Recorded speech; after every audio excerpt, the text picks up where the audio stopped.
সব ব্যাগ গুছিয়ে একসঙ্গে রাখা হয়েছে, কিছুক্ষণের মধ্যে রওনা দিব। তো এইদিকে টুকটাক যা বাকি আছে ঝর্ণা গোছাচ্ছে। এদিকে সকাল সকাল বাচ্চাগুলিকে ঘুম থেকে উঠানো হয়েছে, এখন ওদের ঘুমেই শেষ হয়নি, সোফায় এসে আবার ঘুমাচ্ছে। আসসালামু আলাইকুম এভরিওয়ান। আসসালামু আলাইকুম এভরিওয়ান। আপনারা আশা করি সবাই ভালো আছেন। রিয়াম কোথায় যাবা? আমার জন্য হ্যালো এভরিওয়ান, আসসালামু আলাইকুম। কেমন আছেন সবাই? আলহামদুলিল্লাহ, আমরা তো খুবই ভালো আছি এবং আনন্দ রয়েছি, কারণ আমাদের এবারের জার্নিটা হচ্ছে লাকসাম গ্রামের বাড়িতে। আমাদের আদি বাড়ি কুমিল্লা লাকসামে, বাংলাদেশের সবচেয়ে বড় রেলওয়ে জংশন। তো চলেন আপনাদেরকে আমাদের গ্রামের বাড়ি, আমাদের আদি বাড়ি লাকসাম ঘুরিয়ে নিয়ে আসি এবং আমাদের এবারে জার্নিতে আমরা কেমন এনজয় করছি সেটাও আপনাদেরকে শেয়ার করি। আর লাকসামে যাওয়া মানে খুবই মজা হয়। ওইখানে বিশেষ করে বড় বড় পুকুর রয়েছে, যেখানে ওরা মনের আনন্দে সাঁতার কাটতে পারে, গোসল করতে পারে। যদি ওরা সাঁতার জানে না, সাঁতার শিখবে, এটাই হচ্ছে ওদের টার্গেট। ঝর্ণা যাচ্ছে প্রায় 11 বছর পর, আমি যাচ্ছি 8 বছর পর। আর রিহাম তো এই প্রথমবার যাচ্ছে লাকসামে। আর ওর তো অভ্যাস হচ্ছে গাড়িতে চড়লে ও খালামণির কুলে বসে যাবে, এটাই হচ্ছে ওর সবচেয়ে বড় মজা, যে খালামণির কুলে বসে আমি জার্নি করতে পারবো। আর যাই হোক, খুশিও গিয়েছিল অনেক ছোট থাকতে, তাই ওদের কোনো কিছুই মনে নাই। এই মুহূর্তে সবচেয়ে বেশি মজা লাগছে যেটা, যে রাস্তা পুরো ফাঁকা, কোথাও কোনো যানজট নেই, তেমন একটা গাড়ি নেই, হালকা পাতলা একটা দুইটা গাড়ি দেখা যাচ্ছে। কাজেই হচ্ছে কোথাও এখনো জ্যামে পড়ি নাই, সেটাই হচ্ছে সবচেয়ে মজার ব্যাপার এবং আনন্দেরও ব্যাপার। অলয়ের যদি রাস্তাঘাটগুলি এইরকম ফাঁকা থাকতো, তাহলে যে কোনো সময় যে কোনো মুহূর্তে যে কোনো জায়গায় ঘুরতে যাওয়া যায় অনায়াসে। এই যানজটের জন্য আসলে তেমন একটা কোথাও বের হতে ইচ্ছেও করে না, আর বের হই না খুব কমই। আর রাস্তা ফাঁকা থাকায় স্পন্দন আব্বু রিল্যাক্সে গাড়ি ড্রাইভ করছে। আপনাদের সাথে বকবক করতে করতে আমরা চলে আসলাম লাকসামে। রোডের চারপাশে সবুজ গাছপালা দেখে মনে পড়ে গেল যে চিরসবুজের দেশ বাংলাদেশ। যেদিকে তাকাচ্ছি সেদিকেই শুধু সবুজ গাছপালায় ভরপুর, যেটা আমি খুব লাইক করি, আমার খুবই ভালো লাগে। সামনে রেল ক্রসিংটা পার হলে আমাদের গ্রামের এলাকা মনারগঞ্জ আমরা ঢুকে যাব।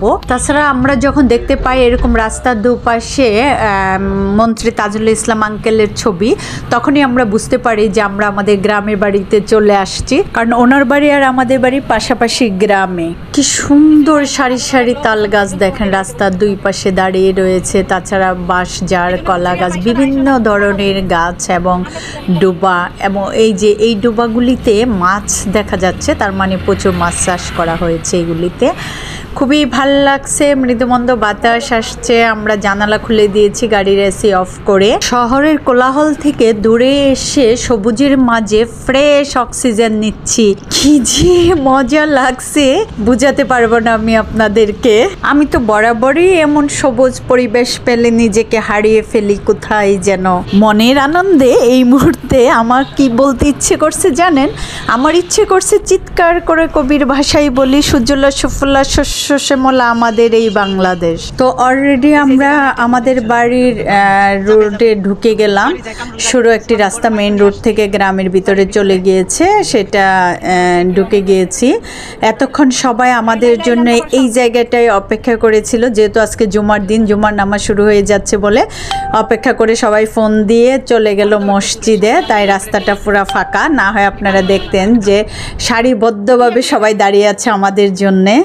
তো আমরা গাড়িটা আমাদের অন্য বাড়িতে পার্কিং করা হবে, তাই হচ্ছে আমরা এখানে নেমে গাড়ি থেকে আমার মেজু কাকার বড় ছেলে কামরুলের বাসায় আমরা যাচ্ছি।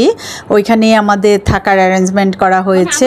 আর আমাদের ফ্যামিলি তো আসলে কিশোরগঞ্জ সেটেল, বাবা সরকারি জব করতেন ওইভাবে।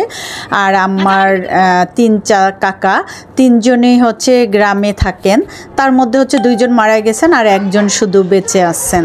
এখন একজন করে সবাই সঙ্গে কৌশল বিনিময় হবে। এই যে অলরেডি আমার ছোট চাচি চলে আসছে, 2 চাচি বেঁচে আছে, আমার আম্মা তো বেঁচে নেই। আর মেজু চাচি মাও মারা গিয়েছে। স্মিতা নানুকে পেয়ে গিয়ে দেখেই জড়িয়ে ধরেছে, কারণ আমার চাচি মারা আমার মায়ের মতোই খুব আদর করে। আর এই হচ্ছে আমার মেজু চাচা, উনি একমাত্র বেঁচে আছেন, আর আমার আব্বা বেঁচে আছেন। এরা 2 ভাই, মানে বড় 2 ভাই বেঁচে আছে, ছোট 2 ভাই মারা গেছে। এ হচ্ছে আমার আরেক চাচাতো ভাইয়ের বউ, স্পন্দন ওরা সবাই নানার সঙ্গে দেখা করতে আসছে। এই যে আমার ছোট চাচিমা এখন অনেক সুন্দরী, এই যে ও আমার কাজিন মানে মেজু চাচার ছেলে। আমার অনেকগুলি চাচাতো ভাই, বোনের সংখ্যা খুব কম কিন্তু ভাইয়ের সংখ্যা অনেক বেশি। আর আমাদের মধ্যে বর্নিংটা খুব ভালো, যার ফলে সবাই আমাদের জন্য অস্থির হয়ে আছে যে আমরা কখন পৌঁছাবো।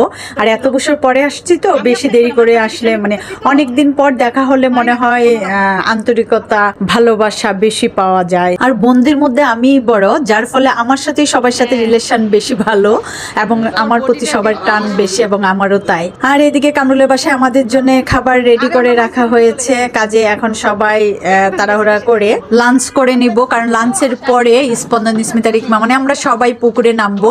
যেহেতু খিদা লেগে গিয়েছে আর অলরেডি 2:30 বেজে গিয়েছে, কাজে আগে খাওয়ার পর্বটা শেষ করবো করে পুকুরে যাবে। কারণ পুকুরে নামলে আমরা 3-4 ঘন্টা থাকি, মিনিমাম 3 ঘন্টা তো পুকুরে থাকবোই।